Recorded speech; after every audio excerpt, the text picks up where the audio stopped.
Please स्क्रिनमा नलेखिदिनु होला, तपाईहरु स्क्रिनमा कोड्नुहुन्छ भने यता लेखिन्छ है त।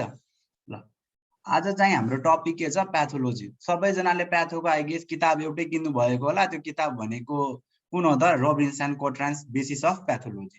त्यसमा पनि हाम्रो चाहिँ के छ आजको टपिक त, सेलुलर इन्जुरी। के हो त, सेलुलर इन्जुरी है त। अब सेलुलर इन्जुरी भन्दा बुझ्दाखेरि हामीले के बुझ्ने त, मानौ यो कुनै सेल छ। अब हामी सबैलाई थाहा छ सेलमा हुने भनेको मुख्य सेन्टर के हो त, न्यूक्लियस। के हो त, यो न्यूक्लियस भयो, न्यूक्लियस भित्र क्रोमेटिनहरु हुन्छ। So this is what we call nucleus. अनि यो के हो त, साइटोप्लाज्म। अनि यो भित्र चाहिँ के हुन्छ, सेल अर्गानेल। सो हाम्रो कुनै पनि सेलमा सबैभन्दा इम्पोर्टेन्ट हुने के हुनु हो त, अर्गानेलहरु। त्यसलाई भन्छौं एन्डोप्लाज्मिक रेटिकुलम। के हो त, एन्डोप्लाज्मिक रेटिकुलम।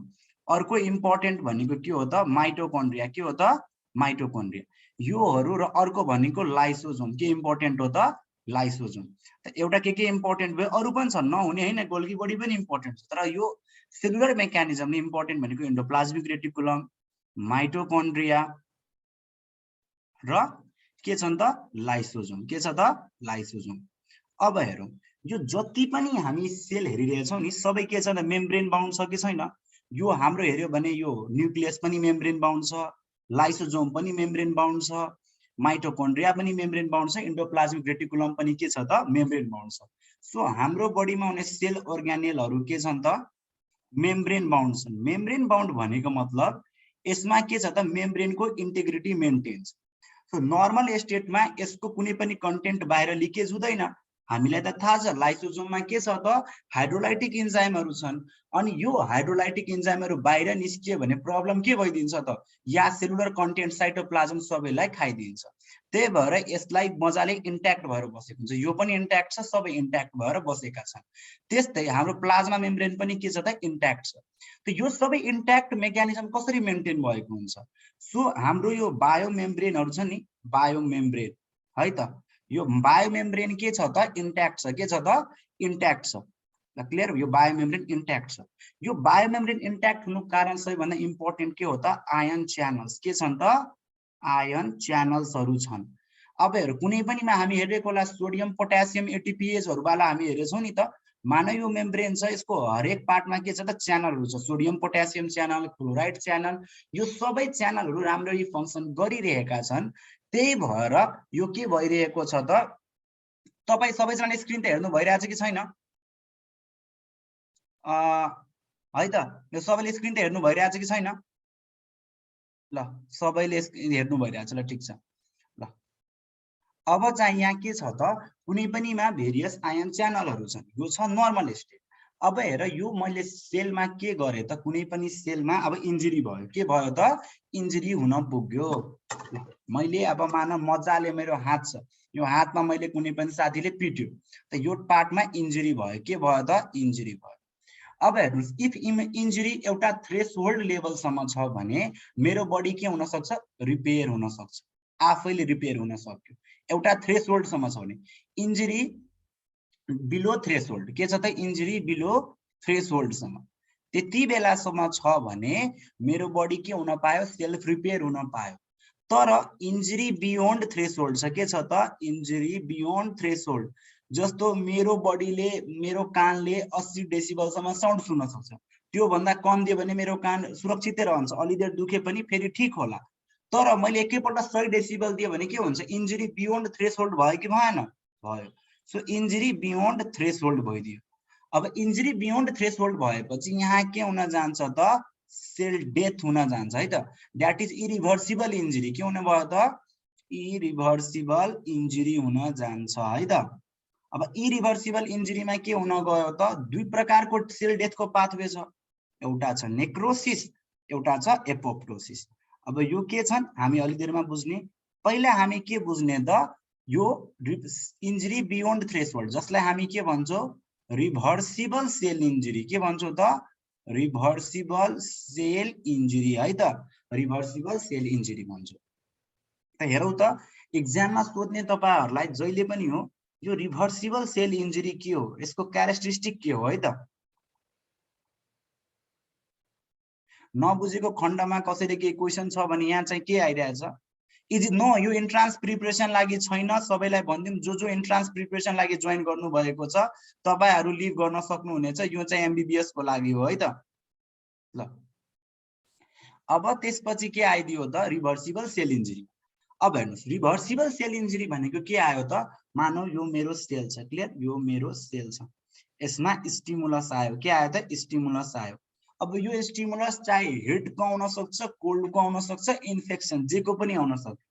माना हिट छ अर्को कोल्ड छ अर्को इन्फेक्सन छ या नाना थरीका या फिर कुनै ड्रग छ यो सबैले के गर्यो त यसमा के प्रोभाइड गर्छ इन्जुरी के प्रोभाइड गर्यो त इन्जुरी प्रोभाइड गर्यो। हेरौ त अब सेलमा इन्जुरी हुन गयो।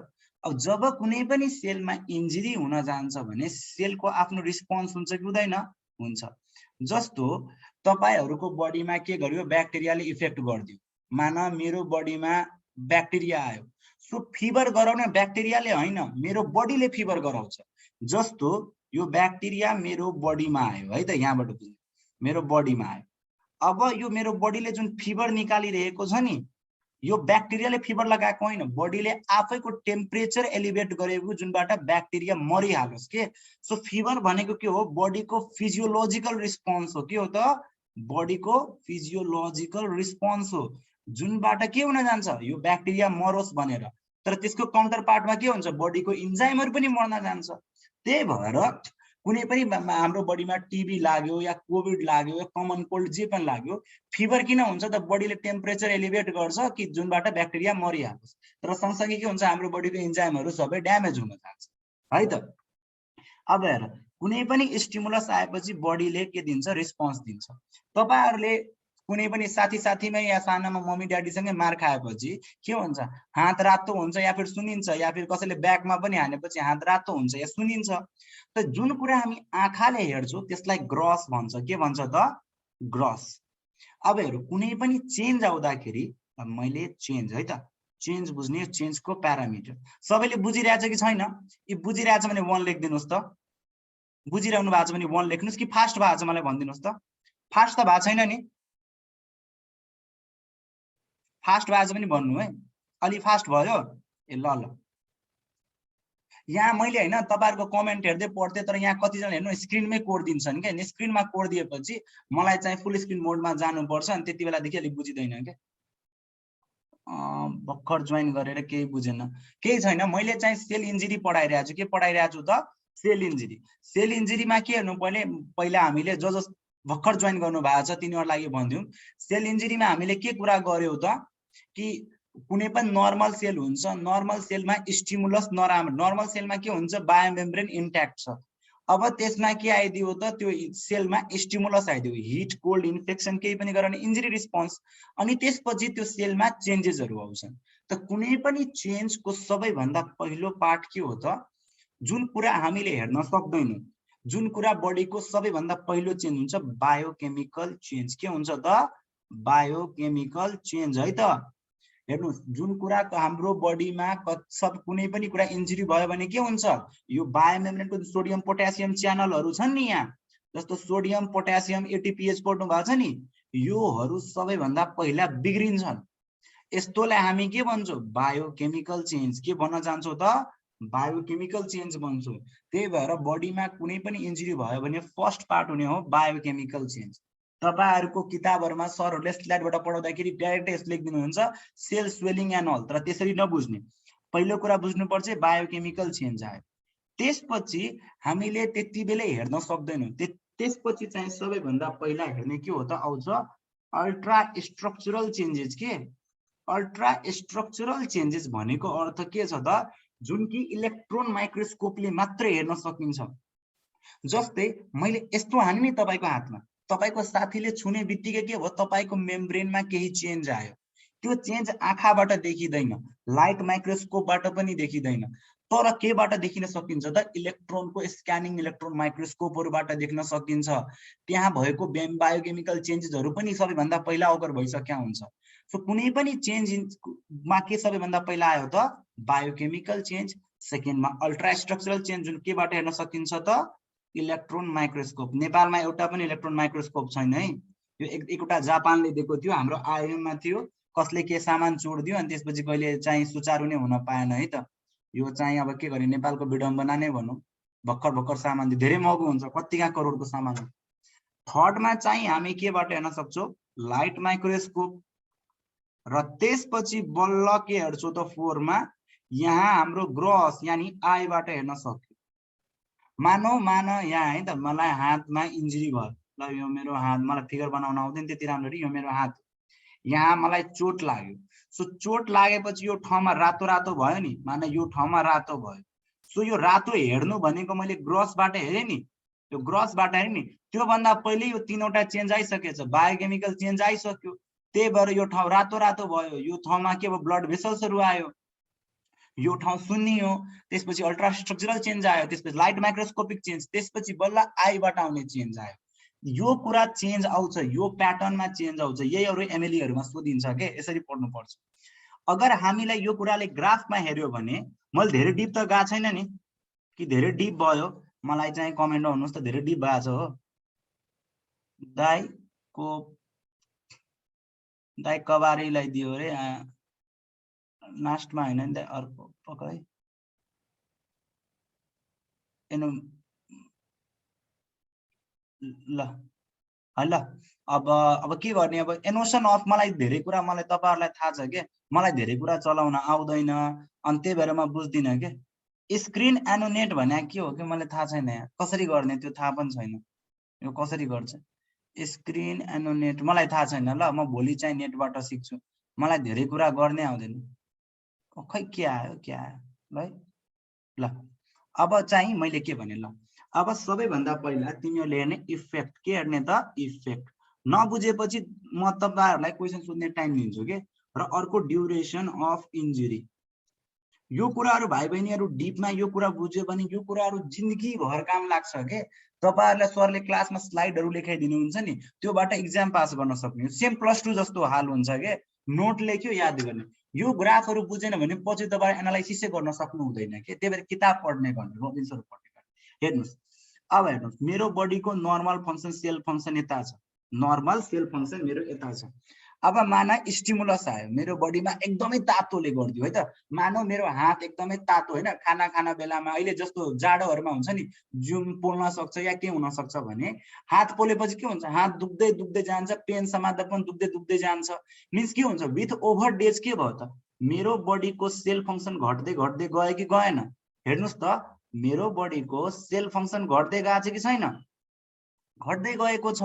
मेरो बडीको के हेर्नुस् त, सेल फंक्सन घट्दै गएको छ विथ ड्युरेसन अफ टाइम। अब हेर्नुस्, यो ड्युरेसन अफ टाइममा के भयो, मेरो बडीको यो घट्दै गयो।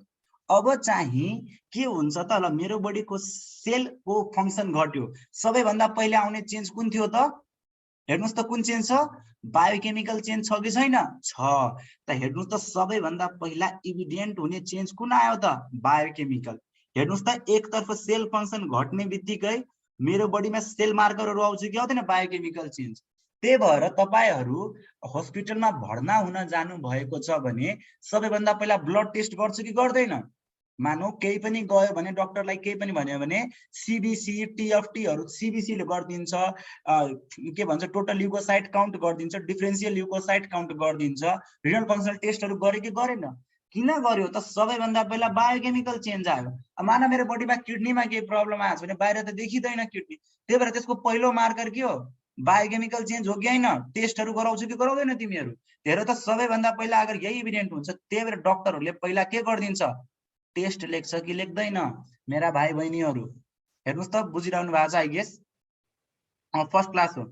ल अब के भयो त, सबैभन्दा पहिला डाक्टरले गर्यो टेस्ट, मतलब के आयो त, सबैभन्दा पहिला एभिडेन्ट हुने के छ त, बायोकेमिकल फंक्सन, बायोकेमिकल फंक्सन। अब हेर्नु, बायोकेमिकल फंक्सनले केही प्रुभेन भयो, मानव कुनै बिमारी आयो। अब नेपालमा त यो अल्ट्रा माइक्रोस्कोप छैन, त नेपालमा यो कुरालाई स्किप गरिदिन्छ, तर विदेशहरुमा यो कुरालाई हेर्छन् कि सुरुकै फेजमा। त्यही भएर भन्छ नि मान्छे अमेरिकामा ट्रिटमेन्ट राम्रो हुन्छ, किन भन्छन् त, अमेरिकाहरुमा इलेक्ट्रोन माइक्रोस्कोप छ। सो तिम्रो बडीको सानो भन्दा सानो पोडोसाइटहरु छ नि, नेफ्रोनहरु, त्यो सानो सानो इन्जुरी पनि हेर्न सकिन्छ।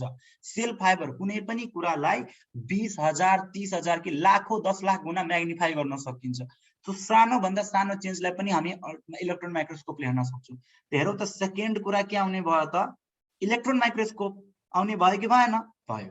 That is ultrastructural change.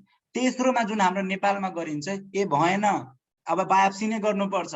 Biopsy बुझ्नु भयो नि, के भन्छ डाक्टर, यो पेसेन्टलाई भनिदिन्छ नि यो भएन अब बायोप्सी गरौँ। सो तेस्रोमा बल्ल हेर्ने हो, बायोप्सी गर्ने हो। र लास्टमा कहिले पनि ट्रिटमेन्ट गराउनु त ब्रसमा त देखि नै हाल्छ नि त।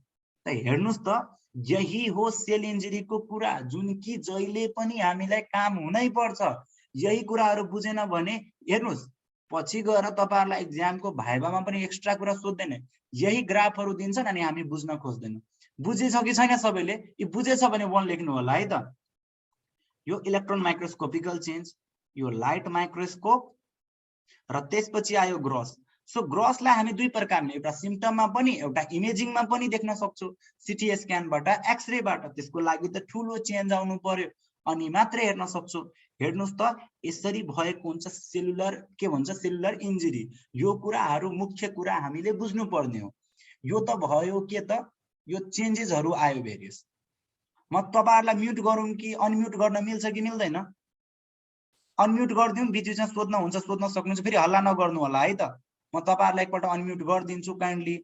इफ हल्ला गर्यो भने स्पेशली इन्ट्रान्सका भाइहरू नचाहिदो क्वेसन नसोध्ने ल है। इन्ट्रान्सका भाइ बहिनीहरू इफ हुनुहुन्छ भने तपाईहरुको लागि क्लास पनि हैन खासमा। ल कसैलाई के क्वेसन छ म सबैलाई अनम्युट गरिदिन्छु, एकपल्ट अनम्युट गरेर त्यो के गर्नुस् त। कसैलाई के क्वेसन छ भने एक एक गरी सोध्ने।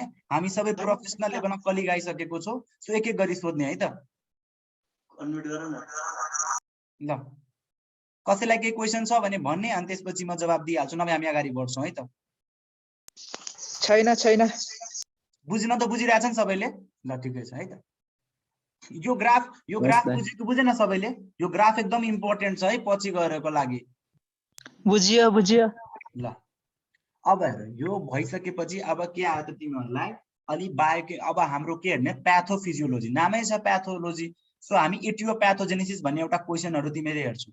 इटियोप्याथोजेनेसिस और प्याथोजेनेसिस जे पनि भन्दा हुन्छ है त। अब हेर्नुस्, यसमा के हुन जान्छ त, मेरो बडीमा कुनै पनि ठाउँमा इन्जुरी भयो, इन्जुरीमा पनि स्पेशली कुन हुन्छ, इन्जुरी भएर इस्केमिया हुने, ब्लड सप्लाईमा अक्सिजन कमी आउन सक्छ, त्यसलाई हामी भन्छौँ इस्केमिया है त। इस्केमिया भनेको अक्सिजनको कमी आयो। अक्सिजनको कमी आउने बित्तिकै एटिपी को फर्मेसन कम हुन्छ कि हुँदैन? हुन्छ। एटिपी को फर्मेसन कमीलाई हामी के भन्छौँ? अक्सिडेटिभ फोस्फोराइलेसन। के भन्छौँ त? अक्सिडेटिभ फोस्फोराइलेसन को कमी आउँछ है त। को कमी आउनु। अब यो कमी हुने बित्तिकै के भयो? एटिपी कम भयो कि भएन? भयो। अब एटिपी लाई हामी के भन्छौँ त? Energy currency of the cell भन्यो कि भनेनौ? भन्छौँ। जस्तै हाम्रो बडीको इनर्जीको लागि के भन्छ, जुन पनि चाहिन्छ हाम्रो बडीको वर्कआउट लागि या जे पनि लागि इनर्जी चाहिन्छ नि, त्यस्तै सेलुलर मेकानिजमको भाइ बहिनीहरू तपाईहरु एकपल्ट अब काम छैन भने सबैजना म्युट गरिहाल्नुस् न। खकर साउन्ड आउँदैछ के मलाई, नभए सबैलाई। ल म सबैलाई म्युट गरिदिन्छु फेरि है त। ल अब के आउने गयो त, यहाँ हेर्नुस् है, एटिपी को कमी आउने गयो। अब कुनै पनि ठाउँमा एटिपी को कमी आयो, एटिपी भनेको के हो त? Energy currency of the cell है त, इनर्जी करेन्सी अफ सेल। अब हेर्नुस् त, सेलमा के छ भने मैले बडी लेभलमा काम गरेको छैन है, सेलको लेभलमा काम गर्दैछु। माने यो न्यूक्लियस छ, माइटोकोन्ड्रिया छ, एन्डोप्लाज्मिक रेटिकुलम छ, यहाँ लाइसोसोम छ, यहाँ मेम्ब्रेन छ, सबैको लागि के चाहिन्छ त? एटिपी चाहियो। के चाहियो त? एटिपी। एटिपी ले गर्दा त हामीले पढेको छौं त, glycolysis, Krebs cycle, electron transport चेनहरू, त्योबाट एटिपी प्रोड्युस हुने। अब सेललाई के आयो त? एटिपी भएन। अब सेलको फंक्सन लागि त एटिपी चाहियो कि चाहिएन? या फिर मेम्ब्रेन इन्टिग्रिटी लागि? त यहाँ सोडियम पोटासियम पम्प थियो नि, सबैभन्दा पहिला बिग्रिन्छ के? मैले भने नि बायोकेमिकल चेन्ज। त सबैभन्दा पहिला के आयो त? यो सोडियम पम्प बिग्रियो के? सोडियम पम्प के भयो त? बिग्रियो है त, बर्बाद हुने भयो। अब त्यसपछि सेलले आफ्नो इन्टिग्रिटी मेन्टेनै गरेन, सेलुलर इन्टिग्रिटी डिस्टर्ब है त, इन्टिग्रिटी डिस्टर्ब भइसक्यो, बर्बाद भयो सेलुलर इन्टिग्रिटी। त्यसपछि अब सेललाई त एटीपी छैन, ओक्सिडेटिभ फोस्फोराइलेसनको कमी आयो, ओक्सिजनै छैन भने सेलसँग त अर्को बाटो छ नि त। तपाईहरुले 11 12 मा पढ्नु भएको होला नि त, ग्लाइकोलाइसिस। अब है त, अब ग्लाइकोलाइसिसको हामीलाई थाहा छ, अगर O2 को प्रेसेन्समा गरायो भने पाइरुभिक एसिड आउँछ। भाइ बहिनीहरु सबैलाई थाहा होला।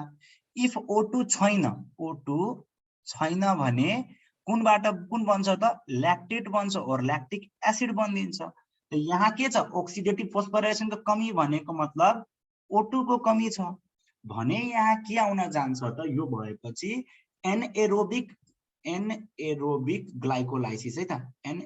स्पेलिङ बिग्रेको के, एनएरोबिक ग्लाइकोलाइसिस है त, एनएरोबिक ग्लाइकोलाइसिस। अब हेर्नुस् त, एनएरोबिक ग्लाइकोलाइसिस हुने बित्तिकै के भयो त, यहाँ कुन फर्मेसन हुने भयो, ल्याक्टेट कि पाइरुभेट, ल्याक्टेट फर्मेसन हुने भयो। र ल्याक्टेट केमा चेन्ज हुन्छ, ल्याक्टिक एसिडमा चेन्ज हुन्छ। केमा चेन्ज हुन्छ त, ल्याक्टिक एसिड। र ल्याक्टिक एसिड भनेको के भयो, एसिडिटी बढ्नु भनेको पीएच घट्नु हो कि हैन हो। कुनै पनि सेलको पीएच घटिदिन्छ, यो एकदमै नराम्रो चिज हो सेलको लागि।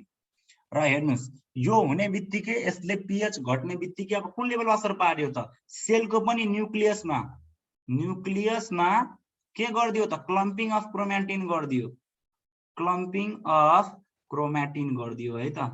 अब के भयो, यहाँको हेर त क्रोमोजोमहरु ड्यामेज हुने भयो, अलिअलि ड्यामेज हुने भयो। त्यसपछि अब हेर्नु, प्रोटिन सिन्थेसिसलाई त प्रोटिन पनि चाहियो, एउटा त यो एटीपी चाहियो, अर्को के हुन जान्छ त, सेललाई प्रोटिन छैन। दैट इज अब cell cannot synthesise protein, that is सेलमा निकाल्ने कसले हो त, राइबोसोम कान्ट सिन्थेसाइज प्रोटिन है त। प्रोटिन निकाल्नै सकेन। अब प्रोटिन निकाल्न नसकेपछि के भयो त, प्रोटिनको कमी भयो। अब प्रोटिनको कमी हुने बित्तिकै हाम्रो यो मेम्ब्रेनमा के छ हेर त, अब सेललाई भोक लागेको छ, भोक लागेको छ। अब भोक लागेपछि त प्रोटिन छैन भने यसलाई कसलाई खान्छ त, कसलाई खान्छ हेर त, हाम्रो सेल मेम्ब्रेनमा केले बनेको हुन्छ, तिमीहरुले पढेको छ कि छैन fluid Mosaic model. Fluid Mosaic model कसैले पढेको छ कि छैन, ल मलाई एकजनाले लेखिदिनुस् त, फ्लुइड मोजाइक मोडेल कसले दिएको छ, म कमेन्टमा आन्सर हेर्न चाहन्छु। ल फ्लुइड मोजाइक मोडेल दिनुस् त, भन्नुस् त फ्लुइड मोजाइक मोडेल। आमामा हेर कस्तो लेखेको छ यार, पुरै हेर त, यो अनप्रोफेसनलहरु। ल मलाई भनौ न, फ्लुइड मोजाइक मोडेल थाहा छ कि छैन, सिंगर अफ निकोल्सन। त्यसले के भनेको छ, protein iceberg in the sea of lipid भनेको छ कि छैन, छ। Protein iceberg in the sea of lipid छ भने यो के हुन्छ, जति पनि यहाँको लिपिडहरु छ नि, यो लिपिडहरु बल्ल सेलमा आएर फोस्फोलिपिड मास गरिदिन्छ के। यहाँको जति पनि फोस्फोलिपिड छ नि, फोस्फोलिपिड, यो फोस्फोलिपिड आएर प्रोटिनको ठाउँमा लिपिड डिपोजिसन गरिदिन्छ। यो भयो तिमीहरुलाई प्याथोजेनेसिस। हेर त, प्याथोजेनेसिस अगर राम्ररी हेर्यो भने हेर त के भयो त, अगर हामीले नट सेलमा कुरा गर्यो भने स्क्रिनशट पनि खिच्न सक्छौ तिमीहरु, इफ कोही हुनुहुन्छ भने यो कुराहरु बुझ्नुपर्छ। अब हेर, बल्ल अब त्यसले जाने मोर्फोलोजीहरु त यतिकै लेख्न सकिन्छ। हेर त, पहिलो कुरा के आयो, मेरो बडीमा स्टिमुलस आयो केही कुराको, अनि मेरो बडीमा इफेक्ट देखियो। के देखियो त, इफेक्ट देखियो। सेल फंक्सन घट्दै जान्छ, बायोकेमिकल पहिले आउँछ, त्यसपछि इलेक्ट्रोन माइक्रोस्कोपिक चेन्जेस, त्यसपछि लाइट माइक्रोस्कोपिक, त्यसपछि ग्रस, अनि त्यसपछि यही कुरा यता भनिएको छु। अब तिमीहरुलाई एक्जाममा लेख्ने भनेको, हाम्रो एक्जाम त पास हुनेवाला एक्जाम छ ग्रसमा। ल ग्रसमा के होला, कसैले पिट्यो भने के हुन्छ, हात स्वेल हुन्छ कि हुँदैन त, सेल के भइदिनु त, सेलमा स्वेलिङ आइदिनु है त, सेलमा स्वेलिङ आइदिनु। सेलमा स्वेलिङ भनेको के भयो, सबै कुरामा स्वेलिङ आइदिनु के। माना यो सेल छ नि, नर्मल सेल, अब नर्मल सेलको हरेक कुरामा चेन्ज आइदिनु, सेल यस्तो यस्तो भइदिनु के। प्लाज्मा मेम्ब्रेन पनि चेन्ज आयो, प्लाज्मा मेम्ब्रेन पनि स्वेल अप भयो। यो एन्डोप्लाज्मिक रेटिकुलम पनि छ नि, यो पनि चेन्ज आइदियो कि, यसरी यसरी यसरी यसरी सुन्निदियो कि, यो पनि सुन्दियो। माइटोकोन्ड्रिया पनि सुन्नियो, किन, यिनीहरुलाई जति पनि इन्जुरी आयो त्यसले मेम्ब्रेन इन्टिग्रिटीलाई ब्रिच गरिदियो। न्यूक्लियस पनि अलि सुन्निदै जान्छ। हेर त, सबै कुरा सुन्नियो कि सुनिएन, सुन्नियो। त यसलाई भन्छ, पहिलो कुरा हामीले के हेर्न सक्छौ त, सेल स्वेलिङ हेर्न सक्छौ। अब यो भयो ग्रसमा। अब आयो तिमीलाई अर्को कुरा के भइदिन्छ, एउटा तिमीलाई भनिदिन्छ यो हाइड्रोफोबिक चेन्ज के हो है त, हाइड्रोफोबिक चेन्ज है त, सरी हाइड्रोफोबिक हैन, हाइड्रोपिक चेन्ज। यो हाइड्रोपिक चेन्ज भने के हो, हाइड्रोपिक चेन्ज। अब हेर, यो जुन एन्डोप्लाज्मिक रेटिकुलम छ नि यो धेरै फुल्दा फुल्दै यहाँबाट ब्रिज भइदिन्छ, एउटा टुक्रा खसिदिन्छ अनि त्यसपछि सेलमा के भइदिन्छ त यसको एउटा पार्ट यो एन्डोप्लाज्मिक रेटिकुलमको पार्ट छ नि यसरी यसरी यसरी बाहिर निस्किदिने के यसलाई भन्छौँ हामी हाइड्रोपिक चेन्ज। के भन्छौँ त हाइड्रोपिक चेन्ज। यो यतिकै देखिँदैन, यो चाहिँ माइक्रोस्कोपिकली मात्र देखिन्छ। माइक्रोस्कोपिकमा एउटा के देखियो त हाइड्रोपिक चेन्ज। यो हाइड्रोपिक चेन्ज भनेको बेसिकली के भयो त भ्याक्युल्स नयाँ नयाँ देखिन्छ। भ्याक्युल्स भनेको खाली ठाउँ देखिन्छ साइटोप्लाज्ममा। यो पिन्च र भ्याक्युल के को छ त ER बाट निस्केको भ्याक्युल मिन्स ER बाट पिन्च्ड अफ भ्याक्युल साइटोप्लाज्ममा देखिनु, साइटोप्लाज्ममा देखिनु है त, देखिनु। बुझ्यो कि बुझेन? यसलाई भन्छ हाइड्रोपिक चेन्ज। अनि अब हेर्नुस्, अनि त्यसपछि के आउँछ अगर हामीले राम्ररी भित्रबाट हेर्दै गयो भने अरु चेन्ज आउन सकिने भनेको के हो त एउटा हेर्नुस् त प्लाज्मा मेम्ब्रेनमा पनि ब्लेब आयो जुन मैले भनिसके। ल्याङ्ग्वेज वाला कुरा तपाईहरु लेख्न सक्नुहुन्छ। प्लाज्मा मेम्ब्रेनमा स्वेलिङ आउनु, माइटोकोन्ड्रियामा ब्लेब एन्ड स्वेलिङ आउनु, न्यूक्लियसमा चेन्ज आउनु, यहाँ मैले लेखेँ नि क्रोमेटिन हो क्लम्पिङ भइदिनु, ER रेटिकुलम एन्डोप्लाज्मिक रेटिकुलममा त्यो चेन्ज आउनु। सबैले बुझ्या छ नि? यो थियो के त रिभर्सिबल सेल इन्जुरीको कहानी। अगर तिमीहरुलाई सरले सोध्यो मुख्य मुख्य के प्रब्लम आयो त? मुख्य प्रब्लम आउनु भनेको के हो त एउटा लिपिड डिपोजिसन र अर्को चाहिँ यति भनेको के हो त सेलुलर स्वेलिङको मेम्ब्रेन ड्यामेज। हेर त यो दुईटा कुराले के बनाएको छ हाम्रो रिभर्सिबल सेल इन्जुरी बनायो कि बनाएन? सो रिभर्सिबल सेल इन्जुरीमा इम्पोर्टेन्ट हुने हेर त पहिलो कुरा के आयो सेलुलर स्वेलिङ आएन कि मेम्ब्रेन इन्टिग्रिटीबाट प्रब्लम मिन्स सेलुलर स्वेलिङ भनौं जुन कि देखिनु। अर्को भनेको फ्याटी चेन्ज के आयो त फ्याटी चेन्ज है त। फ्याटी चेन्ज भयो कि भएन लिपिड डिपोजिसन। अर्को सेलुलर स्वेलिङ किन आयो त यो सबैले गर्दाखेरि आयो एनारोबिक ग्लाइकोलाइसिसहरु सबैले गर्दाखेरि। बुझेछ कि छैन? नेक्रोसिसमा जादा हुन्छ कि फेरि एकपल्ट रिपिट गर्दिनु पर्छ? ल हाइड्रोफोबिक चेन्ज युट्युब के रे मैले बुझेन यो अवस्थामा लाइसोसोमको रोल हुँदैन। ल ल भेरी गुड है। ल आमामा कस्तो कोरेको हेर त अब स्क्रिनमा स्क्रिन हेर्न लायक भएको छ भाइ बहिनीहरु। ल रिपिट दाइ है त। ल ल ठीक छ। अब हेर्नुस् यहाँ के भयो त लाइसोसोमको पनि काम हुन्छ। लाइसोसोम एकपल्ट फुट्यो भने उसले सेललाई मारि नै दिन्छ। त्यही भएर त हामी रिभर्सिबल सेल इन्जुरी किन भनेको छौ? सबै कुरा यहाँ स्वेलिङ त भएको छ तर सबै फुटेको छैन। अगर योहरु फुटिसकेको भए योहरु जति पनि छ नि मेम्ब्रेनहरु फुटिसकेको भए सबै एन्जाइम साइटोप्लाज्ममा आउँथ्यो र साइटोप्लाज्ममा इन्फ्लामेसन भइसक्या हुन्थ्यो ठुलो र सेल मरिसक्या हुन्थ्यो। तर यहाँ हामी के कुरा गरेका छौं रिभर्सिबलको। त्यही भएर सबै कुरा सुनिएको छ तर प्रब्लम आएको छैन। यहाँ मैले यो चार्ट बुझ्ने छैन होला। इस्केमिया भनेको O2 को कमी, O2 को कमी हुने बित्तिकै अक्सिडेटिभ फोस्फोराइलेसनको कमी आउनु दैट इज अक्सिजनको प्रेजेन्समा O2 को के भन्छ O2 को प्रेजेन्समा ATP को प्रोडक्सनको कमी आउनु र ATP कम हुने बित्तिकै सोडियम पम्प बिग्रिन्छ, सेलुलर इन्टिग्रिटी डिस्टर्ब हुन्छ। दैट इज के भयो सेल के भयो त हेर त फुल्यो कि फुलेन? फुल्यो। अर्को कुरा एनारोबिक ग्लाइकोलाइसिस भएर ल्याक्टिक एसिड बन्नु, ल्याक्टिक एसिडले pH घटाउँछ अनि न्यूक्लियर क्लम्पिङ भइदिन्छ। र लास्टमा के भयो त राइबोसोमले प्रोटिन नबनाएपछि त्यो ठाउँमा लिपिड डिपोजिसन। एउटाले सोध्नु भयो दाइ हाइड्रोपिक चेन्ज भनेको के हो है त? अब हेर्नुस् यो एन्डोप्लाज्मिक रेटिकुलम त हामीले हेरेको छौं। कुनै पनि सेलमा एन्डोप्लाज्मिक रेटिकुलम त धेरै ठुलो हुन्छ। अब सेलुलर चेन्ज आएपछि यो मोटायो, मोटाएपछि यसको एउटा भाग निस्किहाल्यो र निस्केपछि आएर एउटा खाली भ्याक्युल जस्तो बनिदियो के साइटोप्लाज्ममा। यसलाई भन्छौं हामी हाइड्रोपिक चेन्ज। के भन्छौं त हाइड्रोपिक चेन्ज भन्न जान्छौं है त। अब आई गेस सबैले बुझेको होला, सबैले बुझेकै होला है त। Sir will the recording be available on YouTube? मैले लेटर अन मैले युट्युबमा पनि हाल्दिन्छु नआउने हैन। ल अब है त सबैले त पार्टिसिपेन्ट घट्दै घट्दै गइरहेछन् लाग्छ। कतिले बुझेछन् कतिले बोर भएछन्। अब के गर्ने रे एमबीबीएस पढाइ भाइ बहिनीहरु मैले तपाईहरुलाई एउटा एक्स्ट्रा कुरा भनिदिन्छु है कि राम्ररी पढ्नु होला जसरी पनि गरेर, किनभने एकपल्ट गल्तीले पनि ब्ल्याक लाग्यो भने ब्याकलॉग्स भए भरका लागिरहा हुन्छन् के। बेसिक साइन्समा लाग्यो भने त बेसिक साइन्समा पास भएपछि क्लिनिकल साइन्समा गइदिनु र बेसिक साइन्स नै फाउन्डेसन हो क्लिनिकल साइन्सको। जसले बेसिक साइन्स आउँदैन उसले केही पनि बुझ्दैन, यो चाहिँ सबैलाई थाहा राखौ। अब हेरौँ है त। ल के भयो त तिमीहरुलाई यो मानस सेलुलर इन्जुरी थियो। अब सेलुलर इन्जुरी आयो फेरि है त। अब सेलुलर इन्जुरीमा मैले कुनै पनि मान्छेलाई धेरै नै पिटे या फिर धेरै नै इन्जुरी भयो, माना बाइकबाट पछाडिको मान्छे लडेको छ, उसलाई अलि नै चोट लाग्यो, अगाडिको मान्छेलाई धेरै नै चोट लाग्यो, त मिन्स के भयो, इन्जुरी बियोन्ड रिपेयर भएपछि के हुन जान्छ, उसको बडीमा सेलको डेथ हुन्छ। के हुन्छ, सेलको डेथ भइदिन्छ। अब डेथ हुने दुईटा मेकानिजम हो, एउटा नेक्रोसिस, बी अपोप्टोसिस। हेर्नुस्, यो भनेको के हो त, मर्डर अफ द सेल। के हो त, murder of the cell, murder of the cell. यो भनेको suicide of the cell, suicide of the cell. यति कुरा थाहा राख्नु, मर्डरमा दुनियाँभरलाई थाहा लागिहाल्छ, यो हुन्छ त्यो हुन्छ, मान्छे भागिरहेको छ, यो रोडमा गरिदिएको मर्डर हो के, मान्छेहरू सबै गवाही हुन्छन् नि, त्यहाँ सबैलाई हो हल्ला हुन्छ नि, यो मर्डर अफ द सेल हो। Means murder of the cell भनेको प्याथोलोजिकल हुन्छ, मिन्स केही न केही त्यहाँ प्रब्लम अफेन्डिङ एजेन्ट, सेललाई मर्ने मन छैन तर सेललाई मारिदियो के स्टिमुलसले। यहाँ के भयो, सुसाइडमा, सुसाइड जहिले पनि प्लान्ड हुन्छ कि, प्रोग्राम्ड हुन्छ क्या, मिन्स सेललाई अब बाँच्नै मन छैन, सेलले आफै मनले मरेको छ। त्यही भएर यसबाट के आयो, यसले इन्फ्लामेसन इलिसिट गर्छ। अब यो के हो इन्फ्लामेसन इलिसिट, अहिले बुझ्ने। यसले इन्फ्लामेसन गराउँछ, यसले गराउँदैन, गराउँदैन।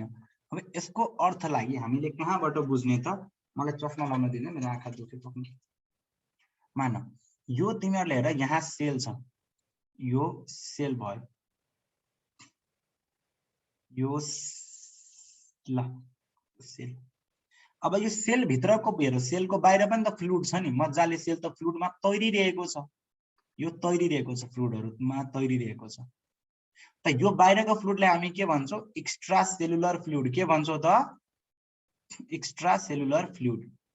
यसलाई बाहिरले हामी के भन्छौं त, इन्ट्रा सेलुलर फ्लुइड है त, इन्ट्रा सेलुलर फ्लुइड।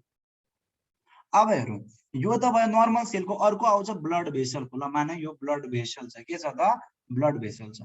ब्लड भेसलमा पनि आरबीसी छ, डब्ल्यूबीसी छ, प्लेटलेट छ, र यहाँ भरि भराउ के छ, प्लाज्मा छ। त हेर, प्लाज्मा पनि एक टाइपको ईसीएफ भयो कि भएन, प्लाज्मा। यो भयो सेल।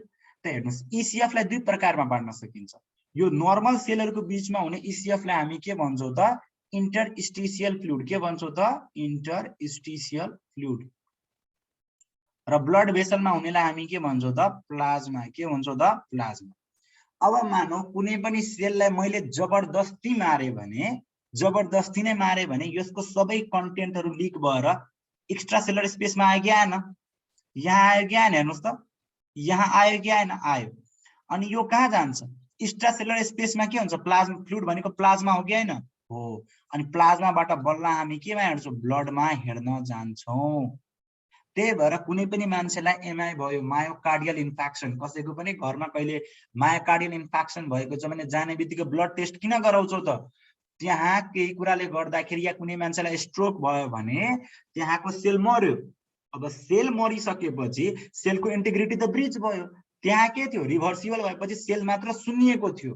तर यहाँ के भइदियो त, सेलको यो मेम्ब्रेनै ड्यामेज भइदियो के, सेलको यो मेम्ब्रेनै ड्यामेज भइदियो। ल मेम्ब्रेनै ड्यामेज भइदियो। अब यसको सबै कन्टेन्ट बाहिर निस्क्यो कि निस्केन, निस्क्यो। र यो निस्किने बित्तिकै इन्फ्लामेसन इलिसिट गर्यो कि गरेन, किनभने ब्लडमा आइसक्यो र ब्लडको सबै न्युट्रोफिल्सहरु यता गइहाल्छन् यसलाई बचाउन लागि। त्यही भएर नेक्रोसिसमा जहिले पनि के हुन्छ, इन्फ्लामेसन हुन्छ। तर अपोप्टोसिसमा हुँदैन, अपोप्टोसिस हामी पछि पढ्ने। पहिला हामी केमा जाउँ त, नेक्रोसिसमा जाउँ है त। धेरै नै त्यो भयो त छैन नि, डी प्यानल त्यस्तो गरेर अटोमेटिक रिपोर्ट गराउँछ दाजु, गराउँछ है त। यस, दिस इज फर्स्ट क्लास। ल अब हेरौं, अब मुख्य कुरा आउने भयो तिमीहरूलाई के त, नेक्रोसिस। नेक्रोसिस।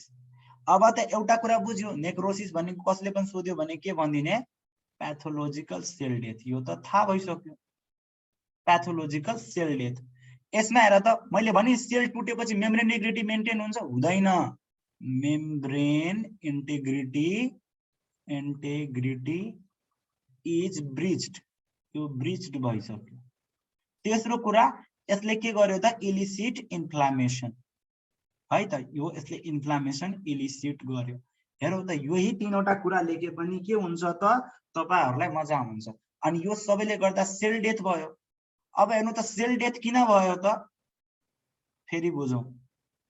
एउटै कुरा अलि मजाले बुझ्यो भने धुब्रै बुझ्न सकिन्छ। अघि एउटा भाइले भने दाइ लाइसोजोमको के काम हुन्छ, अब हेर लाइसोजोमको काम। यो न्यूक्लियस थियो, यो साइटोप्लाज्म थियो, यहाँ मुख्य कुरा आयो लाइसोजोम। के आयो त? लाइसोजोम। अब यसलाई धेरै देरसम्म खाना पाएन अनि यसलाई हामी suicidal bag of the cell भन्छौँ कि भन्दैनौँ? सुसाइडल ब्याग अफ सेल किन भन्छौँ त? यसमा हाइड्रोलाइटिक इन्जाइम छ। अब यसको मेम्ब्रेन ब्रिज गएपछि यसबाट एसिड फस्फेटेजहरू बाहिर आयो र यसले सबै कुरालाई खाइदियो। यहाँबाट खाना पुग्यो भने, खाना पुगिहाल्यो भने अब यहाँ त यहाँ सोडियम पोटासियम पम्प पनि छैन मेन्टेन गर्न, यो पनि फुटिहाल्छ कि, अनि बल्ल सेल डेथ भयो। त हेर त यहाँ सेल डेथ केले भइरहेछ? एक्स्ट्रा सेलुलर कि इन्ट्रासेलुलरले? इन्ट्रासेलुलर इन्जाइमको केले गर्दाखेरि भइरहेछ त? यो इन्जाइमेटिक डाइजेसन अफ सबै कुराले भइरहेछ के, एन्डामेजिक डाइजेसनले गर्दाखेरि सेल डेथ भइरहेको छ, लाइसोजोमले गर्दाखेरि। एक्जाममा केही नभए पोइन्ट त बुझ्न सक्नु पर्यो नि। त पहिलो कुरा नेक्रोसिस के हो त? Pathological cell death. दोस्रो membrane integrity is breached, elicit inflammation, र यसमा के भयो त? Enzymatic digestion. अनि त्यो सबैले गर्दाखेरि के हुन्छ त? Cell death. के हुन्छ त?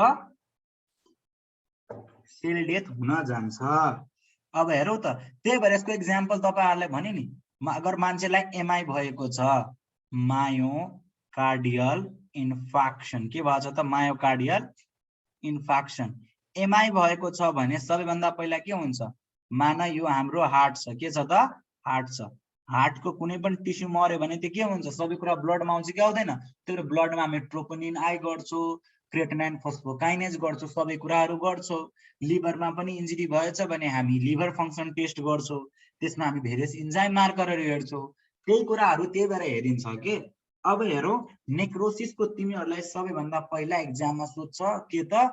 मोर्फोलोजी। यो एकदमै सोध्ने क्वेसन हो र 99% विद्यार्थीले रट्दा रट्दै पुरै साल बिगार्दिन्छन्, तर याद हुँदैन। एचएनई पेन्सिल किनिसक्यो भाइ बहिनीहरू? एचएनई पेन्सिल किनेको छ कि छैन? कलेज स्टार्ट कसैको भएको छ कि छैन अहिलेसम्म? एचएनई पेन्सिल किनेको छ? छैन होला कसैले किनेको। एचएनई पेन्सिल छैन दाइले भनेको पनि छैन है। एचएनई पेन्सिल भनेको ल किनेको होला। के हो? हिस्टोलोजीमा चाहिँ फिगर बनाउन लागि एचएनई पेन्सिल चाहिन्छ। के चाहिन्छ त? एचएनई पेन्सिल चाहिन्छ है त। एउटा चाहिँ ब्लू कलरको पेन्सिल हुन्छ, एउटा चाहिँ पिङ्क कलरको पेन्सिल हुन्छ। त के कलरको पेन्सिल छ त? एउटा ब्लू कलरको पेन्सिल र एउटा चाहिँ पिङ्क कलरको पेन्सिल, बुझौँ है त। एउटा चाहिँ पिङ्क कलरको पेन्सिल छ। हाम्रो पुरै first year and second year यो एचएनईमै जान्छ, तर हामीले बुझेको हुँदैन एचएनई। मैले पनि आफ्नो टाइममा राम्ररी बुझेको थिएँ। हेर्नुहोस्, एचएनई भनेको के हो त? स्टेन हो। नर्मली हाम्रो बडीको जति पनि पार्ट छ त्यो के छ? कलरलेस छ। के छ? हाम्रो बडीको सेलहरू, सेल हाम्रो बडीको कलरलेस छ। अब मान मैले बायोप्सी गरेँ, के गरेँ त? बायोप्सी भनेको त्यहाँको टिस्युलाई बाहिर निकालेँ। अब बायोप्सी गरिसकेपछि कलरलेस त थियो त्यो पार्ट। अब यसलाई मैले पेन्ट गर्नुपर्छ कि पर्दैन? पेन्ट गरेपछि बल्ल त्यसपछि माइक्रोस्कोपमा हेर्छौँ कि, अनि माइक्रोस्कोपमा हेर्छौँ। पेन्ट नगरेको भए त केही पनि देखिँदैन कलरलेस चिज। सो बायोलोजीको भाषामा पेन्ट गर्नुलाई हामी के भन्छौँ त? स्टेन गर्नु। के भन्छौँ त? स्टेन गर्नु।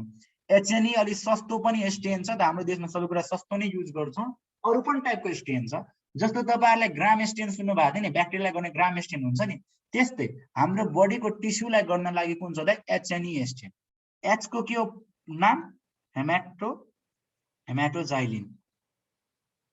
एन्ड ई फोर इओसिन है त, इओसिन। अब हेर्नु, यो के छ त? बेसिक डाई छ। के छ त? बेसिक डाई छ। यो के छ त? एसिडिक डाई छ। और एसिड डाई नभनौँ, स्टेन भनौँ। यो के भनौँ त?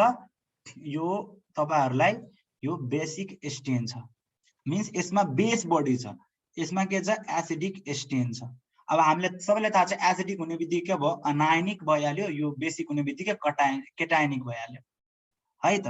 अब भन्नुहोस् त, यो बेसिक कुराले कसलाई एट्र्याक्ट गर्छ त? It attract acid.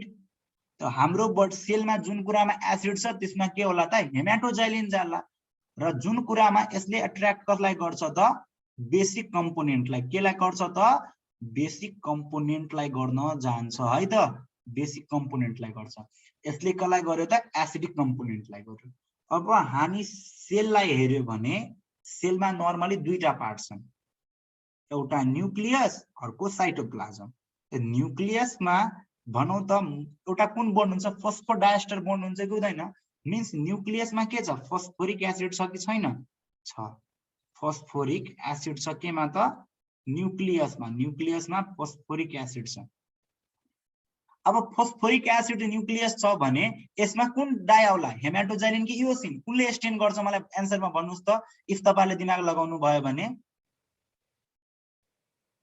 हेमाटोजाइलिनले very good कहिले गर्छ त हेमाटोजाइलिनले न्यूक्लियसलाई गर्छ किन त न्यूक्लियसमा के छ फस्फोरिक एसिड छ भने यसलाई गर्ने कुन हो हेमाटोजाइलिनले र हाम्रो साइटोप्लाज्ममा बेसिक हुन्छ साइटोप्लाज्म के छ बेसिक छ भने त्यसलाई के गर्छ इओसिनले गर्छ तर कुरा के बुझ्नु पर्छ फस्फोरिक एसिड आरएनए मा पनि छ र कहिलेकाहीँ कम्पोनेन्ट अफ आरएनए पनि केमा प्रेजेन्ट हुन्छ त यसमा हुन्छ अब हेरौँ अगर मेरो बडीमा ल मेरो अगर सेलमा छ नि यही कुरा बुझौँ त्यही भएर कुनै पनि सेललाई अगर मैले स्टेन गरे भने न्यूक्लियस कुन कलरले स्टेन हुन्छ ब्लू कलरले स्टेन भइदिन्छ किनभने हेमाटोजाइलिनको कलर कुन छ त ब्लू कलरको छ र इओसिन कुन कलरको हुन्छ पिंक कलरको कुन कलरको हुन्छ पिंक कलरको त्यही भएर यो के भएर त पिंक कलरको भयो कि भएन तिमीहरुले यसरी हाम्रो बडीको सेललाई सबैलाई हेर्न सक्छौ र हामी त्यसैबाट यसरीबाट त्यो कन्फ्युजन क्लियर गर्छौं हेर त इओसिन कुन कलरको भयो भाइ बहिनीहरु पिंक कलर कुन भयो त पिंक कलरको भयो this is basically pink colour and this is blue color so blue color is of हेमाटोजाइलिन के भयो त हेमाटोजाइलिन पिंक के बाट भयो त इओसिन के बाट भयो त इओसिन बाट भयो क्लियर अब यहाँबाट हामीले नयाँ कुरा के बुझ्न सक्छौ त नयाँ त खासै केही पनि छैन कुराहरु त्यस्तै छ है त अब इफ कुनै पनि सेलमा मान के भयो त यहाँबाट दुईटा कन्डिसन यो के हो नर्मल अब हेरौं कुनै पनि कन्डिसनमा के भयो मेरो बडीमा ल ल यहाँ मैले सेल बनाए के बनाए त सेल बनाए अगर यो न्यूक्लियसको पार्टहरु के हुन्छ मान कुनै पनि कुरा न्यूक्लियसको पार्टहरु चाहिने भन्दा धेरै भयो जस्तो ट्युमर हुने सेलहरुमा के हुन्छ त ट्युमर हुने सेलहरुमा न्यूक्लियस धेरै ठुलो भइदियो न्यूक्लियस चाहिने भन्दा बढी ठुलो भइदियो ल मान त न्यूक्लियस यति ठुलो भइदियो अब मैले सेललाई हेर्दाखेरि कुन कलर हेर्छु मात्र ब्लू कलर मात्र हेर्छु कि हेर्दिन किनभने पुरैमा त न्यूक्लियस छ न्यूक्लियसमा त फस्फोरिक एसिड हुन्छ त्यही त न्यूक्लियस ठुलो हुनु हो कि हैन त मैले स्टेनमा के लेख्छु त न्यूक्लियस ठुलो लेख्दिन मैले के लेख्छु त इन्क्रिज्ड बेसोफिलिया के भन्छौ त इन्क्रिज्ड बेसोफिलिया है त बेसोफिलिया भन्न जान्छौ बेसोफिलिया भनेको के हो त चाहिने भन्दा बढी हेमाटोजाइलिनले स्टेन टिप्नुलाई हामी के भन्छौं त इन्क्रिज्ड बेसोफिलिया मीन्स न्यूक्लियस ठुलो भएको छ इन्डाइरेक्टली सो स्टेनमा लेख्ने के हो त इन्क्रिज्ड बेसोफिलिया हामीले रियलमा के बुझ्नु पर्यो त न्यूक्लियस ठुलो भइसक्यो अब न्यूक्लियस ठुलो भइसक्यो जस्तो तपाईहरु पनि अब प्लस 2 बाट गइसक्नु भयो नि सिधै एमबीबीएस मा भाइ बहिनीहरु एमबीबीएस मा धेरै सिरियस भएर पढ्ने है because you are going to save life of others है त अब हेर कुनै कन्डिसनमा सेल मर्न थाल्यो न्यूक्लियस चाहिने भन्दा सानो भइसक्यो एकदम सानो भइसक्यो अब के हुन्छ त हेर त पुरै के बढ्ने भयो यो पिंक पिंक कलर बढ्ने भयो कि भएन चाहिने भन्दा बढी के भयो त इओसिन चाहिने भन्दा बढी इओसिन भयो कि भएन यसलाई हामी के भन्छौं त इसिनोफिलिया के भन्छौं त इओसिनोफिलिया त स्टेनमा भने इओसिनोफिलिया रियलमा के बुझ्ने त न्यूक्लियस सानो भइसक्यो है त क्लियर बुझिरहेछ कि छैन यहाँ कतिले आमामा कति स्क्रिनमा कोर्या होला डिक्रिज्ड बेसोफिलिया हैन इस्नोफिलिया और के भयो त यो डिक्रिज्ड इस्नोफिलिया हो अनि त्यसपछि त्यो हो के इसिनोफिलिया और बेसोफिलिया भन्नु पर्छ इन्क्रिज्ड मात्र भन्न मिल्छ के इसिनोपेनिया भन्न चाहिँ मिल्दैन है त ल यो कसले पुरै स्क्रिन हेर्दा त यही हो यो ब्याचलर लेभलमा यिनीहरुले 50 जस्तो गर्छन् के ल यति कुरा तिमीले स्टेनिङको त कुरा बुझ्यौ अब हेर हाम्रो यहाँ के आछ त नेक्रोसिसको मोर्फोलोजी के आयो त नेक्रोसिसको मोर्फोलोजी ल नेक्रोसिसको मोर्फोलोजी आयो है त तिमीहरू बोर त भएको छैन नि भाइ बहिनीहरू, बोर भएछ भने भनिदियो है, बिचमै एन्ड गरिदिउँला, धेरै बोर नहुनु है। अब हेर्नुहोस् यसमा के भयो त, इसिनोफिलिया हुन्छ। पहिलो कुरा के हुन्छ, इन्क्रिज्ड इओसिनोफिलिया। अब इन्क्रिज्ड इसिनोफिलिया भनेको मतलब के भयो हेरौँ त, के हुने भयो, न्युक्लियस सानो भयो मिन्स न्युक्लियसमा केही प्रब्लम आउने भयो। अब न्युक्लियसमा प्रब्लम कसरी आउँछ, न्युक्लियसमा प्रब्लम आउनु भन्दा पहिले यहाँ कुरा टेक्निक लगाउने छ। के छ त, टेक्निक लगाउने छ। यहाँ हाम्रो साइटोप्लाजममा आरएनए हुन्छ कि हुँदैन, हुन्छ। केमा हुन्छ त, माइटोकोन्ड्रियाहरुमा आरएनए अलि हुन सक्छ, अर्को साइटोप्लाजममा पनि आरएनए हुन सक्छ। आरएनएमा पनि फस्फोरिक बन्ड हो कि हैन, फस्फोरिक बन्ड। सो कहिलेकाहीँ नर्मल बेलामा के हुन्छ, यहाँ पनि ब्लू ब्लू कलर आउन सक्छ के, यो छ नि, यहाँ पनि अलिअलि ब्लू देखिन्छ, अलिअलि के देखिन्छ त, ब्लू देखिन्छ। यो ब्लू देख्नु नर्मल हो, भनेको मतलब यसको साइटोप्लाजममा पनि आरएनए छ। तर जब मेरो सेलमा प्याथोलोजिकल सेल डेथ छ भने यहाँ साइटोप्लाजमको जुन आरएनए छ नि यो ड्यामेज भइदिन्छ। साइटोप्लाजमबाट के भइदियो त, साइटोप्लाजमबाट आरएनए ड्यामेज हुनु। अब हेर त, साइटोप्लाजमबाट आरएनए ड्यामेज भएपछि के भयो त, के हुन गयो। अब हेर त, सबै ठाउँमा मात्र इसिनोफिल भयो कि भएन, यो हेर त, योबाट यो कन्डिसन आयो। यसैले हामी भन्छौँ इन्क्रिज्ड इसिनोफिलिया स्टेनमा। के भन्छौँ त, इन्क्रिज्ड इसिनोफिलिया स्टेनमा भन्न जान्छौँ। पहिलो कुरा के हो, इन्क्रिज्ड इसिनोफिलिया। किन, यो आरएनए साइटोप्लाजमबाट गइसक्यो। क्लियर। अब चाहिँ के हुन्छ, अब हाइड्रोलाइटिक एन्जाइमले त यहाँको सबै कुरा ग्लाइकोजेनहरू खाइदिइसक्यो। मान मेरो यहाँ के थियो, मजाले ग्लाइकोजेनहरू थियो कि थिएन, त यहाँको लाइसोजोमले सबै कुरा यहाँको खाइदियो, सेल अब खाली खाली भइदियो, यसरी यसरी भइदियो। यस्तोलाई के भन्छ, साइटोप्लाजमबाट के भयो त, loss of glycogen. When there is loss of glycogen भने यसलाई हामी बायोलोजीको भाषामा के भन्छौँ, ग्राउन्ड ग्लास एपियरेन्स। के भन्छौँ त, ग्राउन्ड ग्लास, ग्रास हैन ग्लास एपियरेन्स भन्न जान्छौँ है त। के भयो त, ग्राउन्ड ग्लास एपियरेन्स भन्न जान्छौँ। हेर त, लस अफ ग्लाइकोजेन भएपछि ग्राउन्ड ग्लास एपियरेन्स। अब माना के भयो त, यहाँ थियो धेरै सेल, मान यो कुनै टिस्यु थियो, एउटा सेल, दुईटा सेल, तीनटा सेल, चारवटा सेल, पाँचवटा सेल, छवटा सेल। अब माना यो सेल पुरै मर्यो, यो सेल पुरै मर्दियो। अब पुरै मरेपछि यो ठाउँ त कसैले लिनु पर्यो कि परेन, पर्यो।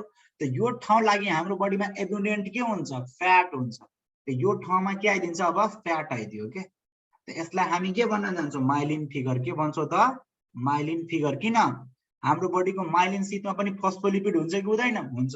त्यसलाई माइलिन फिगर दिएको। माइलिन फिगर भनेको के हो त, dead cell is replaced by fatty tissue के, फ्याटी टिस्यु। हेर त, क्लियर भयो कि भएन। सो डेड सेललाई केले रिप्लेस गरिदियो त, फ्याटी टिस्युले गरिदियो। त अगर तिमीहरूलाई यदि एक्जाममा दिन मोर्फोलोजी लेख्न भन्यो भने साइटोप्लाज्मिक मोर्फोलोजी के आयो त, पहिलो कुरा इन्क्रिज्ड इसिनोफिलिया। इन्क्रिज्ड इसिनोफिलिया किन त, जुन साइटोप्लाज्ममा आरएनए थियो सबै ड्यामेज भयो। अर्को ग्राउन्ड ग्लास एपियरेन्स, किनभने यहाँबाट सबै ग्लाइकोजेन के भइदियो त, यो गइदियो, ग्राउन्ड ग्लास एपियरेन्स। र बीचबीचमा के देखिन्छ, अब सबै गएपछि यो ठाउँमा यस्तो यस्तो खाली के लाग्छ, कुनै किराले खाइसकेको छ। यसलाई हामी भन्छ भ्याक्युलेटेड एन्ड मोथ इटेन अपियरेन्स। अब यो सबै गरिसकेपछि सेल मरिसक्यो, यो स्पेसमा के आइदियो त, फ्याट आइदियो। के आइदियो त, यो स्पेसमा फ्याट आइदियो। त्यसलाई हामी के भन्छौँ त, माइलिन फिगर। र फ्याट धेरै दिनसम्म बस्न सक्दैन, फ्याट त के हो, एकदम स्टिकी हो। अनि यो ठाउँमा के आइदिन्छ, क्याल्सियम। के आइदिन्छ त, क्याल्सियम। अनि के भइदिन्छ, क्याल्सिफिकेसन। के भइदिन्छ त, क्याल्सिफिकेसन। तपाईहरुको पनि बडीमा घाउ भएपछि अलि दिनपछि स्कार बनिन्छ नि, स्कार कति हार्ड हुन्छ, स्कार किन हार्ड भएको छ, त्यो ठाउँमा क्याल्सिफिकेसन भएको छ। सिम्पल। सबैले बुझ्या छ कि छैन अहिलेसम्म, बुझ्या छ भने भन्नुस् त दाइ। ल दाइ कति बजेसम्म हुन्छ क्लास, क्लास इन्फर्म गर्न मिल्छ। 3 दिनको डेमो क्लास मात्रै हो भाइ बहिनीहरु। मैले चाहिँ पहिला पनि भनेको थिएँ, this is made hub classes हैन। वी स्पेशली मैले, एन्जिला र उज्जवलहरुले, अरु पनि हाम्रो साथीहरु छन्, मेरो एमबीबीएस ट्युसन सेन्टर खोल्न आँट्या हो। सो कतिजनाले भने दाइ तपाईहरु कस्तो पढाउनु हुन्छ, साँच्चै के पढाउनु, कतिले त्यति समेत भने दाइ तपाईहरुलाई पढाउन आउँछ कि आउँदैन भने भनेको थिएँ मेसेजमा। त्यही भएर हैन, मैले चाहिँ डेमो क्लास आज छ, भोलि छ, पर्सि छ। हामीसँग 3 दिनको मात्र डेमो क्लास छ के। मनोज भण्डारीको हो झन् पुरै स्क्रिनमा कोरिरहेका छन्। बच्चा जस्तो नगरौँ ल भाइ। ल अब त्यसपछि के आयो, यो त भयो के त साइटोप्लाज्मिक चेन्जेस।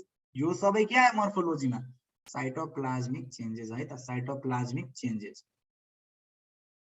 अब के आयो त न्यूक्लियर चेन्जेस, के आयो त्यसपछि न्यूक्लियर चेन्जेस है त। ल अब अर्को भनेको न्यूक्लियर चेन्जेस, के आयो त न्यूक्लियर चेन्जेस है त।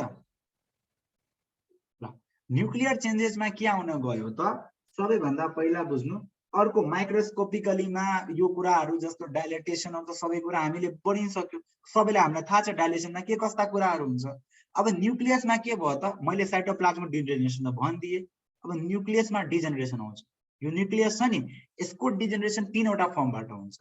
पहिलो फर्मलाई हामी के भन्छौँ, क्यारियोलाइसिस। के भनिदिन्छौँ त, क्यारियोलाइसिस। लाइसिस भनेको के भयो, टुट्नु। क्यारियो भनेको न्यूक्लियस, मिन्स न्यूक्लियस टुट्न जान्छ। अर्कोलाई हामी के भन्छौँ, पाइक्नोसिस। के भन्छौँ त, पाइक्नोसिस। र त्यसले हामीलाई, त्यसबाट हामी के भन्छौँ त, क्यारियोरेसिस। के भन्छौँ त, क्यारियोरेसिस। अब यसलाई हामी के भन्छौँ त, हेर त है, हेर अब यो के भयो त, न्यूक्लियस टुट्यो। न्यूक्लियस चारैतिर, मिन्स यो भनेको के हो, न्यूक्लियस डिसइन्टिग्रेट हुनु। के हुनु त, डिसइन्टिग्रेट हुनु। न्यूक्लियस डिसइन्टिग्रेट भइदियो। क्लियर। अब डिसइन्टिग्रेट हुने बित्तिकै यसको भित्र के थियो त, फस्फोरिक एसिड थियो कि थिएन भाइ बहिनीहरू, यसको भित्र त फस्फोरिक एसिड थियो। अब सबै फस्फोरिक एसिड ड्यामेज भयो। ड्यामेज हुने बित्तिकै के भयो, इस्नोफिलिया घटेको थियो, बेसोफिलिया घटेको घटेन। किनभने हामीले के पढेका थियौँ त, हेरौँ त यहाँ हामीले पढेका के थियौँ, न्यूक्लियसले गर्दाखेरि के हुन्छ, बेसोफिलिया हुन्छ कि हुँदैन, हुन्छ। अब बेसोफिलिया त घटिदियो, त के लेख्न सकिन्छ एउटा कुरा, बेसोफिलिया इज फेड। के basophilia is fade. Clear. Basophilia कम भइदिनु। अघि एउटा भाइले भनेको थियो नि, त्यो पनि लेख्न मिल्छ स्टेनिङबाट। यो मतलब के बुझ्यो त, हेर त, इन्जाइमले गरेर यसको मेम्ब्रेन ड्यामेज भएर यसको सबै डिएनए लाई खाइदियो। के यो भनेको मतलब इन्जाइमेटिक डाइजेसन अफ डिएनए। के डाइजेसन भन्न मिल्छ या डिसइन्टिग्रेसन अफ डिएनए। के डिसइन्टिग्रेसन अफ डिएनए। क्लियर हो। अब आयो पाइक्नोसिस। अब हेर्नुहोस्, पाइक्नोसिस अरु भन्दा अलग छ। यसमा त के भयो त, हेरौँ त, न्यूक्लियस पुरै फुटेर फुटिहाल्यो। मिन्स यहाँ इन्फ्लामेसन भएर फुटेछ। यो केमा हुन्छ त, इन्फ्लामेसन भएर फुट्नु है त, इन्फ्लामेसन भएर फुट्नु। सो इन्फ्लामेसनमा साइज ठुलो हुन्छ अनि फुट्छ। पाइक्नोसिस एपोप्टोसिसहरुमा हुन्छ। केमा हुन्छ, नर्मली एपोप्टोसिसमा हुन्छ। कहिलेकाहीँ नेक्रोसिस पनि हुन सक्छ। यसमा के भइदिन्छ, यो न्यूक्लियस छ नि, यो न्यूक्लियस यो झन् सानो भइदियो। के सानो भइदियो। सानो भएपछि के भइदियो त, यसमा जुन भएको क्रोमेटिनहरु छ नि, यो क्रोमेटिनहरुले क्लम्पिङ गरिदियो। यो क्रोमेटिनहरु के हुन्छ त, जस्तो धागोको गाँठो लाग्छ नि त, धागोको गाँठो जस्तै भइदिनु। के न्यूक्लियर श्रिंकेज भएर जुन यहाँ छ नि फस्फोरिक बन्डहरु एकदमै नजिक आइदियो। के एकदमै नजिक आइदियो। अनि हेर त, जुन ठुलो स्पेसमा थियो फस्फोरिक एसिड, त्यो त सानो स्पेसमा आइदियो। अनि यो सानो स्पेस आएपछि के हुन्छ, सबै एक ठाउँमा चाहिँ स्टेन त मजाले टिप्छ। सानो एरिया भने मजाले स्टेन त टिप्यो नि, यो ठाउँमा के हुन्छ, हामी लेख्नु पर्छ, न्यूक्लियर श्रिंकेज त भएको छ, तर इन्क्रिज्ड बेसोफिलिया छ। किन बेसोफिलिया इन्क्रिज छ त, हेर्नु त, यहाँ सबै फस्फोरिक एसिड बाहिर भागेन। यहाँ के भयो, त्यो फुटेर बाहिर बाहिर गइसकेको थियो। मिन्स ड्यामेज भयो थियो। यहाँ ड्यामेज भएको छैन। यो के भयो त, मेम्ब्रेन इन्टिग्रिटी मेन्टेनै छ, तर यहाँ सबै फस्फोरिक एसिड एक ठाउँमा आयो। र लास्टमा के हुने भयो त, क्यारियोलेक्सिसमा यो न्यूक्लियस के भइदिनु त, फुटिदिनु। के न्यूक्लियस फुटिदिनु। यसलाई हामी भन्छौँ क्यारियोरेसिस। क्यारियोरेसिस है त। कसले कति बुझेछ मलाई भनौ त, मलाई कसले कति बुझेछ यसको बारेमा भनौ। म सबैलाई एकपल्ट अनम्युट गर्दा हुन्छ, र म सबैलाई एकपल्ट अनम्युट गरिदिन्छु है त। कसलाई के क्वेशन छ सोध्दा हुन्छ, एक एक गरी है त। डिफरेन्स बिट्विन ल डाइरेक्ट पनि सोध्दा हुन्छ है त। ल लाइसिस भनेको ठ्याक्कै न्यूक्लियस जुन थियो नि त्यो टुटिदिनु। के मतलब के भयो त, म सबैलाई अनम्युट गरिदिएको छु है, सोध्न मिल्छ। ल यो न्यूक्लियस थियो नि, यो न्यूक्लियसमा के भयो त, यो नर्मल न्यूक्लियस भयो हैन। न्यूक्लियस, यो न्यूक्लियसमा स्वेलिङ आयो र न्यूक्लियस फुट्ट फुट्दियो, लाइसिस भइदियो। मिन्स इन्फ्लामेसन पछि के आउनु त लाइसिस आउनुलाई हामी के भन्छौँ क्यारियोलाइसिस। के भन्छौँ त क्यारियोलाइसिस। रेक्सिसमा के थियो त यो न्यूक्लियस पहिला के भयो झन् सानो भयो, द्याट इज पाइक्नोसिस भयो र त्यसपछि फुटेनोलाई। मिन्स यसमा ठुलो भएर फुट्यो, इन्फ्लामेसन भएर फुट्यो, यसमा सानो भएर फुट्नुलाई हामी के भन्छौँ त रेक्सिस भन्छौँ के। यही डिफरेन्स हो, यसमा ठुलो भएर फुट्यो, यसमा सानो भएर फुट्यो, तर फुट्नु दुवै बेला छ। ल कसैलाई केही क्वेसन छ फेरि? एकजना अनम्युट गरेर भन्दा हुन्छ। ल सबैले पाइक्नोसिस हैन? यो न्यूक्लियस श्रिङ्केज भइसकेपछि फेरि कसरी इन्क्रिज बेसोफिलिया हुन्छ अलि बुझ्दैन। ल हेर है, ल हेर न्यूक्लियस यहाँ श्रिङ्केज भयो, न्यूक्लियस श्रिङ्केज भएपछि मेम्ब्रेन त मेन्टेन छ कि छैन हेर त। मेम्ब्रेन मेन्टेन छ नि भाइ, मेन्टेन छ। अब मेन्टेन हुने बित्तिकै के भयो, अब यहाँ थियो यसरी यसरी मजाले थियो क्रोमेटिनहरु, क्रोमेटिनमा त फस्फोरिक एसिड हुन्छ। अब मेम्ब्रेन टुटेको छैन, अब मैले सानै बनाइदिएपछि अब सबै हेर त क्रोमेटिनहरुलाई ठाउँको ठाउँ कन्डेन्स हुनु पर्यो कि परेन? कन्डेन्स हुनु पर्यो। त एक ठाउँमा भएपछि के हुन्छ, यसले मजाले स्टेन टिप्छ कि टिप्दैन? स्टेन टिप्छ। यहाँ चाहिँ स्टेन किन टिपेन? यहाँ ठाउँमा स्टेन किन टिपेन? किनभने यो ठाउँमा त फुटिसक्यो, छिटो फुट्छ। तर यहाँ मेम्ब्रेन इन्टिग्रिटी मेन्टेन छ, क्रोमेटिनहरु कन्डेन्स छ भने स्टेन टिपिरहेको छ। त्यही भएर यसलाई हामी के भन्छौँ इन्क्रिज्ड बेसोफिलिया भन्छौँ के। मतलब इन्टेन्सिटी बढेको छ, इन्टेन्सिटी बढेको छ, एरिया घटेको छ। यो कुरा बुकमा अलि राम्ररी भनेको छैन, गोल्सनहरुमा हेर्यो भने इन्टेन्सिटी मात्र बढिएको छ। जुन स्टेन थियो नि नर्मली, हेर नर्मल स्टेनमा माने यो कलरको टिप थियो भने, नर्मल स्टेनमा यो कलरको टिप थियो नि, माने यो कलरको ब्लू आउँथ्यो भने अब चाहिँ कुन कलरको ब्लू आउन थाल्छ त यति सानोमा? अब सानोमा यो कलरको ब्लू आयो। त्यही भएर यसलाई हेर त, यो ठुलो भए पनि ब्लू स्टेनिङ चाहिँ यसको इन्टेन्सिटी हाई छ नि, यो कुरा भन्न खोजिएको। अरु कसैलाई केही क्वेशन छ? कसैलाई केही क्वेशन छ भाइ बहिनीहरु? कसैलाई केही क्वेशन छैन? दाइ हजुर, यो पाइक्नोसिसमा तर फस्फोरिक एसिडको कन्टेन्ट चाहिँ बढी भएको होइन हैन? बढी खादिएर इन्टेन्सिटी मात्र बढ्यो हैन? इन्टेन्सिटी मात्र बढेको, एरिया बढेको छैन, त्यो भन्न खोजिएको छ। ओके ल अब सबैले बुझेको छ कि छैन? हजुर। ल कसैलाई केही क्वेशन छ? भोलि चाहिँ एकपल्ट एन्जिलाको क्लास हुन्छ, त्यसपछि उज्जवलको हुन्छ। मैले त अब सबै क्लासमा कलेजमा थाहा नै होला, हामीले चाहिँ यो made hub tuition classes start गरेका छौं। अब भाइ बहिनीहरुलाई जोइन गर्ने भन्नुहुन्छ भने जोइन गर्न सक्नुहुन्छ। कुन कुन कलेजको हुनुहुन्छ जस्तै मलाई भन्नुस् त तपाईहरु, एक एक गरी आफ्नो कलेजको रिप्रेजेन्टेटिभ भएर भन्नुस् त कुन कुन कलेजको हुनुहुन्छ? पाटन। पाटन सुसिन सिलवाल हैन? अभिषेक शाह कुन कलेजको हुनुहुन्छ? हजुर। यहाँ धेरै जना छन्, ल धेरै जना अनम्युट गरेका छन्। अनि हामीले चाहिँ धेरै जनालाई रेट एन्ड अल सबै भनिदिएको छु, कलेजमा गइसकेकै छ कुरा तपाईहरुलाई हैन? अब हेरौं, अब है कतिजनाले भन्ला दाइ अलि महँगो भयो एन्ड अल, मलाई कतिजनाले मेसेज गरेका छन्। अब कुरा के हुन गयो त, हामी पनि टिममा छौं, तपाईहरुलाई यो मात्र हैन फ्ल्याश कार्डहरु सबै प्रोभाइड गर्छौं के। एक्जाममा र्यापिड रिभिजन पनि हुन्छ, फ्ल्याश कार्ड पनि हुन्छ, राम्रो मार्क्स ल्याउन लागि पनि हेल्प गरिन्छ भनेर हामी यो इनिसिएसन स्टार्ट गरेको हो। इफ कसैलाई चाहिँ चाहिएको हुन्छ भने do contact me on Facebook or anything else. Rate चाहिँ 15,000 पर मन्थ हो, हरेक दिन क्लास हुन्छ, शनिबार समेत क्लास हुन्छ। अनि चाहिँ हामी हरेक जनाले सब्जेक्ट बाँडेका छौं साथीहरुले। अनि त्यस्तै गरी भोलि चाहिँ तपाईहरुलाई फिजियोलोजीको क्लास हुन्छ है त। इफ तपाईहरुले आफ्नो कलेजमा म चाहिँ टेम्प्लेट तपाईहरुलाई पठाइदिन्छु, साथीहरुलाई भन्न सक्नुहुन्छ जोइन गर्न। सबैले पढाएको त बुझेको छ कि छैन? बुझेको छ कि छैन भाइ बहिनीहरु? बुझेको छ भने 1 लेखिदिनु है। त्यसपछि कसैलाई केही भन्नु छ एक्स्ट्रा कुरा भने भन्न सक्छौ तिमीहरु। कसैलाई केही कुरा त्यो भएको छ भने, कसैलाई केही भन्नु छ भने मतलब हुन्छ नि, भन्न सकिन्छ के। भन्न मन छ कि एन्ड गर्दिम? एन्ड गर्दिदा हुन्छ। फेरि प्राइस भनिदिनु है। हामीले ग्रुपमा एकैपल्ट 20-30 जना राख्ने हैन, ग्रुपमा चाहिँ हामीले राख्ने भनेको 10 जना म्याक्सिमम हो र एउटा एकजनाको चाहिँ 15,000 पर मन्थ लाग्छ। त्यसमा हामी सबै सब्जेक्ट पढाउँछौँ, मेबी टियु केयु बिपिकेएचएस पिएचएस किन सबैको कन्टेन्ट सेम छ। अनि त्यही भएर हामी यस्तो गरी स्टार्ट गरेको यो इनिसिएसन हो र यसमा मात्र यो होइन कि तपाईहरुलाई पढाएर यो हामी एक्जाम अगाडि र्यापिड रिभिजन गराउँछौँ अनि त्यसपछि फ्ल्यास कार्डहरु दिन्छौँ तपाईहरुलाई, इन्टरएक्टिभ सेसन दिन्छौँ, एक्जाम प्र्याक्टिस पनि गराउँछौँ। यो सबै कुराहरु प्याकेजमा आउनेछन् तपाईहरुलाई। अनि अगर तपाईहरुलाई पढ्न मन छ भने क्लास कलेज ग्रुपमा आउँदा झन् राम्रो। अनु त यस्तै हो, जुन कुरा पनि सोध्नु छ भने you can contact me on Facebook. मेरो भाइ आकाश राउत भनेर छ। ल है त, भोलि पनि कति बजे क्लास हुन्छ म तपाईहरुलाई भन्छु है त। ल सबैलाई good night. Good night. Bye bye. ल।